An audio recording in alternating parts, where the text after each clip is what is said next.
చరిత్రకారుడు ఈహెచ్ కార్ని చరిత్రను గురించి గొప్ప నిర్వచనం చేశాడు. చరిత్ర అంటే గతానికి వర్తమానానికి జరిగే నిరంతరమైన అవిచ్ఛిన్నమైన సంభాషణ అని చెప్పన్నాడు.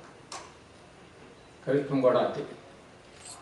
అది సుదూర గతం నుంచి సుదీర్ఘకాలం ప్రయాణం చేస్తూ వర్తమానంలోకి అది ప్రవహిస్తూ ఉంటుంది. అది ఒక నిరంతర ప్రవాహంగా మనం దాన్ని అర్థం చేసుకోవాలి.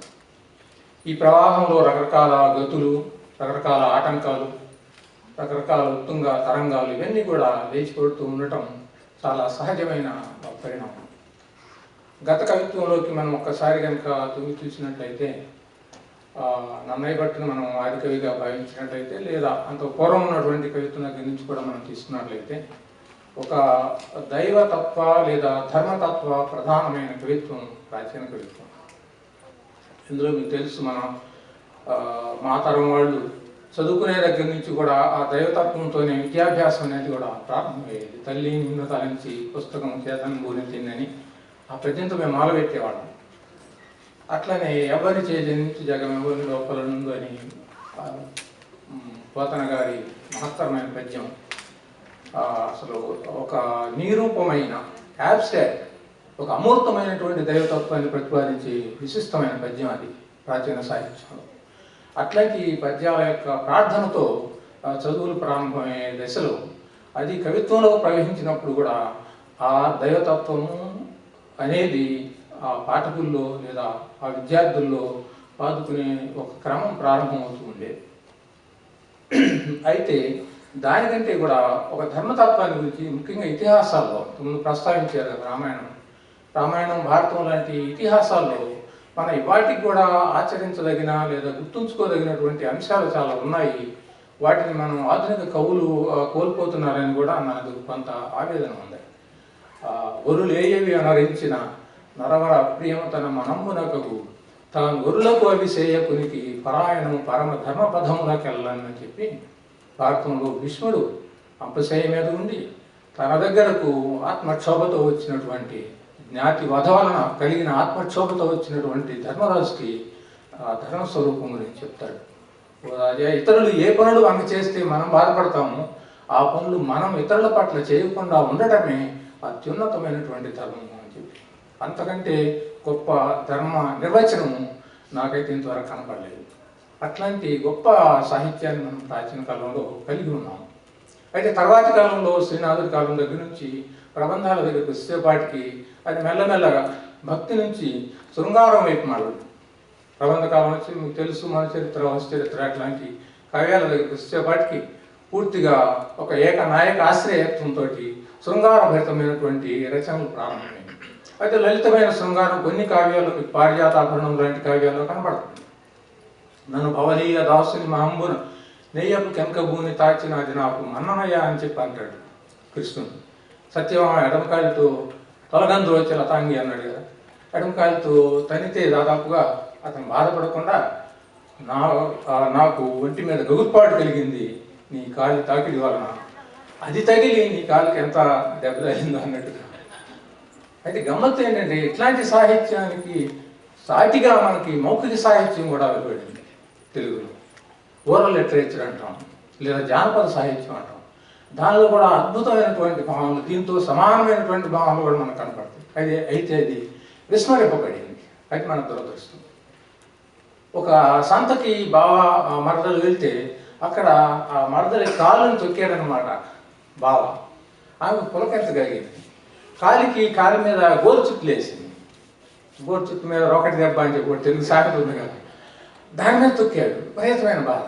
అప్పుడు ఒక జానపద గేయకారుడు రాశాడు అనమాట, శుక్రవారం సంతలోన బావయ్యో బావయ్య, నువ్వు కాలి మీద తొక్కావు బావయ్యో బావయ్య, నువ్వు తొక్కినందుకు అడవలేదు బావయ్యో బావయ్య, నీ కాలి నొప్పికి ఇచ్చాను బావయ్యో బావయ్య. తొక్కడం వల్ల అతనికి కాలి నొప్పి కలిగిందండి. అది అట్లాంటి సున్నితమైనటువంటి శృంగార భావనని ఒక మౌఖిక సాహిత్యకారుడు ఎంత అద్భుతంగా పట్టుకోగలిగాడు. నాకు అది నందితిమ్మను మించిన భావనగా నాకు అనిపించింది అన్నమాట. ఇట్లాంటి సాహిత్యం కూడా మనకి మధ్యయుగాల్లో కనబడుతూ వచ్చింది. అయితే మధ్యయుగాల్లో వచ్చినటువంటి ఒక విశిష్టమైనటువంటి సాహిత్య సంప్రదాయాన్ని, అందులో ఉన్నటువంటి భాషా విలక్షణని, ఇట్లాంటి వాటిని మనం గుర్తించడం కూడా కొంత వెనకబడ్డామేమో. అన్నమయ్య లాంటి వాళ్ళని మహాకవులుగా సాహిత్య చరిత్రలో మేము గుర్తించలేదు. మేము చదువుకోలేదు సాహిత్య చరిత్రలో. భారత్ లాంటి వారికి తెలుసు ఆ విషయం. ఎక్కడ అన్నమయ్య మాకు సాహిత్య చరిత్రలో రాల. కానీ మీరు అచ్చ తెలుగు మాటల యొక్క విలక్షణమైన తత్వాన్ని, దాని యొక్క బలాన్ని, దాని యొక్క సౌందర్యాన్ని, లాలిత్యాన్ని లేదా మృదుత్వాన్ని మీరు అర్థం చేసుకోవాలి అంటే అన్నమయ్య యొక్క రచనల్ని, కీర్తనల్ని తప్పనిసరిగా చదవాల్సిందే. అంత అద్భుతమైనటువంటి ఆయన శతకం కూడా రాశాడు, వెంకటేశ్వర శతకం. ఆ శతకంలో కూడా అద్భుతమైనటువంటి భావాలు కనపడతాయి. ఇక బ్రహ్మం ఒకటే, ఇట్లాంటి వాటిని గురించి మీకు నేను చెప్పాల్సినటువంటి అవసరం లేదు. ఈ ఆధునిక కాలంలో అది సుప్రసిద్ధమైంది. అయితే ఆ కాలంలో ఆయన ఎవరు కూడా మహాకవిగా గుర్తించలేదు. ఇట్లాంటిది ఉంది. అట్లానే వేమన, పట్టమంచి రాములు గారు ఇలాంటి వాళ్ళు వచ్చి వేమన మహాకవి, ఆయన కారణహేతువుని ఆయన పట్టుకున్నాడు అని చెప్పి అలాంటి వాళ్ళు చెప్పడం మొదలుపెట్టిన తర్వాతనే మనం వేమన్ను గుర్తించాము. అప్పటిదాకా వేమన్న మహాకవిగా మనం గుర్తించలేదు. తప్పులేని వారు తండోపతండములు ఇట్లాంటి పద్యాలు ఎంత మహత్తరమైన జీవిత సత్యాలను చెప్పినవి. ఇప్పటికి కూడా పిల్లలకి ఇంతకుముందు వేమన శతకం గురించి చెప్పినట్టుగా పిల్లలకు మనం నేర్పాల్సినటువంటి పద్యాలు ఇవి. అక్కడి నుంచే వాళ్ళ కవిత్వం కానీ, వాళ్ళ యొక్క జీవిత దర్శనం కానీ ప్రారంభమవుతుంది శతక పద్యాల నుంచి. ఉప్పు కప్పు రంగు ఒక్క పోలిక నుండి ఇట్లాంటి అద్భుతమైన పద్యాలు ఎన్నో ఉన్నాయి. నేను కూడా ఇక్కడికి వచ్చిన తర్వాత మా మనవడికి నేర్పుతున్నాను. ఉప్పు కప్పు నేర్పుతుంటే వాడు ఉప్పు దాటి ఇప్పుడు కప్పు దాకా వచ్చాడు. ఇలా నేను మళ్ళీ ఇండియా ఏదో ఒక పద్యం పూర్తి చేసేవాళ్ళు. ఇట్లా వాళ్ళకి నేర్పుతుంటే వాళ్ళు సంతోషంగా ఆనందంగా నేర్చుకుంటారు. వాళ్ళకి ఎన్నో పాటలు కానీ ఇట్లాంటివన్నీ కూడా మనం నేర్పచ్చు. మరి ఇట్లాంటివి మనం వేమన పద్యాలు లాంటివి, స్మృతి శతక పద్యాలు లాంటివి, శతక పద్యాలను కూడా మనం కోల్పోని అవసరం లేదు. ఆ సాహిత్యంలో ఉన్నటువంటి విలువైనటువంటి ఆ సాంప్రదాయక విలువలను మనం కాపాడుకోవాలి అని చెప్పి నేను భావిస్తున్నాను.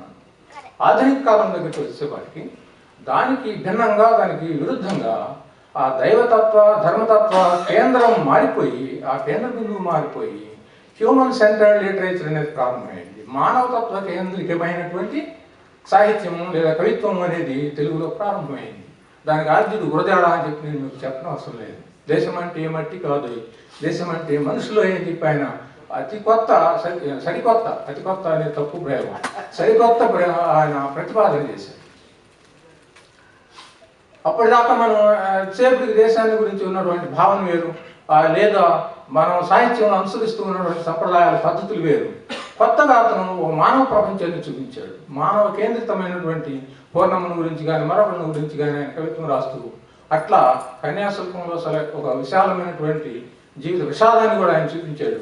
ఇట్లాంటి రచనల ద్వారా ఒక కొత్త పునాది మనకి తెలుగు సాహిత్యంలో లేదా కవిత్వంలో ప్రారంభమైంది.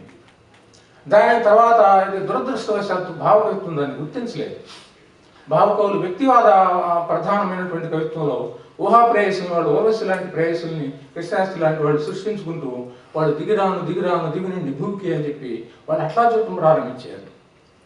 నీలాంబర సరస్సులో నిండు జాబిల్లి రాయంచవరి విహారం సలుపుతుంది అని చెప్పి అన్నాడు దేవులపల్లి కృష్ణశాస్త్రి. ఒక రాజహంసలాగా ఆయనకి చందమామ కనిపించాడు. ఈ భావకవుల యుగం దాటిపోయిన తర్వాత ఈ అడవి బాపిరాజు ఇట్లాంటి వాళ్ళంతా, వేదుల ఇట్లాంటి వాళ్ళ తర్వాత కూడా దాటిపోయిన తర్వాత అభ్యుదయ కవిత్వం వచ్చేపాటికి అక్కడికి వచ్చినటువంటి మహాకవికి అదే చంద్రుడు ఎట్లా కనపడ్డాడు? ఆకాశపు ఎడారిలో కాళ్ళు తెగిన వంటెలాగుంది జాబిల్లి అని చెప్పి అన్నాడు మహాకవి శ్రీశ్రీ. అంటే ఒక ఆర్థిక సంక్షోభ దశలోకి కవిత్వం సమాజం వచ్చింది. 1930s వచ్చేవాడికి హంగ్రీ 30s అని చెప్పాను వాటిని, ఆకలి యుగం, దందహ్య మానస దశాబ్దం అని చెప్పి కూడా అన్నాడు శ్రీశ్రీ. అట్లాంటి ప్రపంచ యుద్ధాల మధ్య, సంక్షోభాల మధ్య జీవితం ఒక ప్రశ్నార్థకమైన వేళ వాళ్ళు అన్వేషించేటటువంటి దానిలో ఒక విపరీతమైన సంక్షోభం కనపడుతుంది. దానిలోంచి ఆయన పదండి ముందుకు అని చెప్పి ఒక నూతన ప్రపంచ స్వప్న దర్శనం చేశాడు.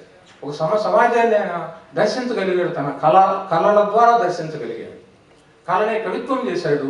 ఒక మహా ఉధృతంగా, ఉద్రేకంగా కవిత్వానికి కూడా కొత్త నిర్వచనం ఇచ్చాడు. కాదేది కవిత కనడం అని చెప్పి ఇట్లాంటి ఆయన మాటలన్నీ కూడా చాలా ప్రసిద్ధమైన మీకు తెలిసినవి. ఇట్లాంటి ఒక కొత్త మార్గాన్ని ఆయన తీసుకొని వచ్చాడు. అట్లా అభిజయ కవిత్వం ప్రారంభమైంది. అది చాలా ఆశాజనకమైనటువంటి వాగ్దానం చేసింది కూడా ప్రజలు.